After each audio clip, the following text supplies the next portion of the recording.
Des incompétents. Aujourd'hui, on parle des incompétents, des managers incompétents. On regarde tout cela après le jingle.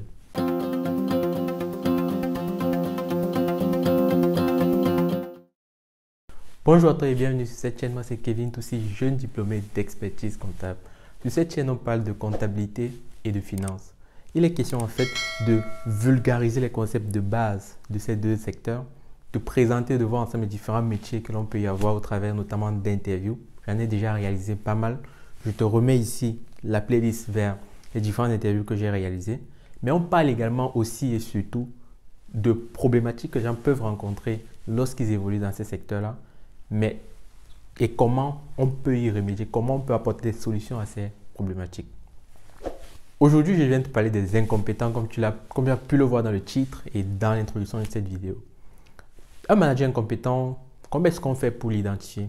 Tu as déjà été peut-être confronté à cette situation. Tu as déjà peut-être eu ce sentiment que ton manager, niveau compétence, surtout technique, c'est pas trop ça.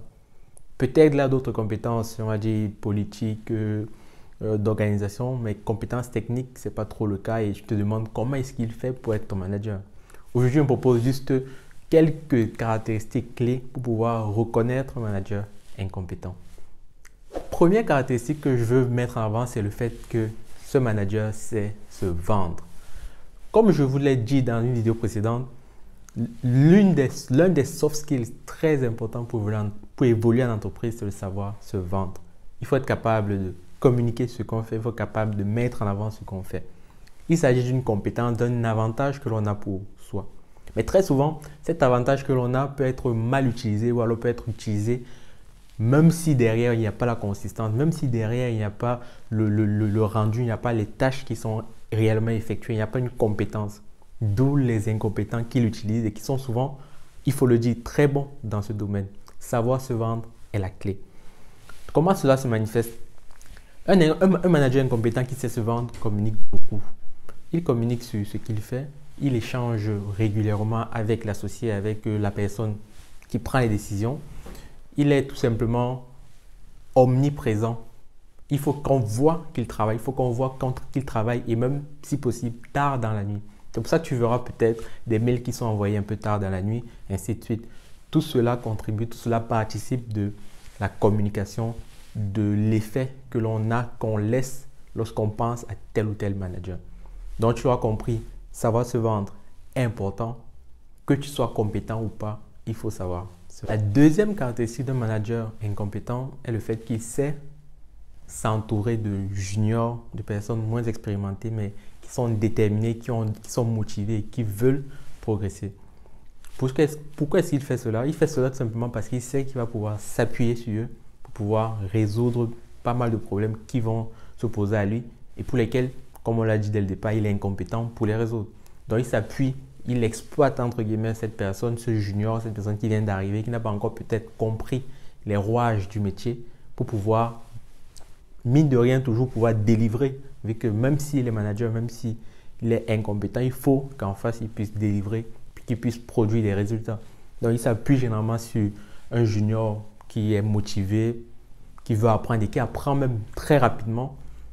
Et il s'appuie dessus, sur lui pour pouvoir grandir, pour pouvoir évoluer rapidement. Là aussi, c'est une caractéristique importante. Peut-être tu es ce junior aujourd'hui, peut-être tu connais un junior, peut-être tu as remarqué un junior qui est très compétent, brillant, motivé, mais qui est dans les bras, j'ai envie de dire, d'un manager incompétent. C'est une caractéristique pour pouvoir opérer. Troisième et dernière caractéristique, la plus importante peut-être d'un manager incompétent, c'est qu'il est incompétent d'un point de vue technique. Lorsqu'il s'agira de traiter une question technique, il prendra le temps de parler, de monter, de descendre, mais sans pourtant dire quelque chose de clair. Il reste flou, il reste large, il évoque une réglementation, mais jamais dans le bon sens. Il faut savoir que lorsqu'on évoque une réglementation, on paraît toujours intelligent. Je dis n'importe quoi, si je commence une phrase en disant « selon l'article 1814 du Code civil ou alors du Code monétaire et financier », tout de suite, ce qu'on dit par la suite, la personne qui t'écoute accorde plus de crédit à ce que tu dis, soi-disant parce que tu as mis en avant un article bien précis d'une réglementation, ce qui n'est pas connu de tout le monde. L'incompétent utilise donc cet avantage-là pour pouvoir passer pour un compétent.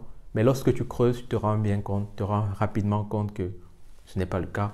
L'article, le règlement évoqué a été utilisé à mauvais escient, tout simplement. Même lorsqu'il s'agira de faire des tâches techniques, lorsque tu viendras le voir, toi, le junior par exemple, pour qu'il t'explique comment faire telle ou telle tâche, il ne saura pas. Ou alors il te renverra, il te blabla, il dira du blabla, tout simplement, ou alors il te blablatera, si ça se dit comme ça. Mais tu verras très vite que c'est compliqué de trouver une solution pratique à ton problème. Je saurais sortir de cette vidéo sans te dire comment est-ce que tu peux te départir, comment est-ce que tu peux te débarrasser d'un manager incompétent. La solution, à mon avis, c'est de rester factuel. Si tu es dans la position du junior et que c'est ton manager, lorsqu'il te donne une tâche à effectuer, il faudrait tout simplement poser des questions pratiques sur comment faire tel ou tel aspect. Lorsqu'il te donne des réponses qui sont floues, tu continues à poser des questions jusqu'à ce que tu puisses avoir une réponse claire sur ce qu'il y a à faire. Il ne faut pas avoir peur de poser des questions et aller et te débattre, aller chercher toi-même des solutions, peut-être auprès d'autres managers qui, eux, cette fois-là, seraient compétents et ont l'information, ou alors peut-être à d'autres juniors, d'autres collègues, simplement.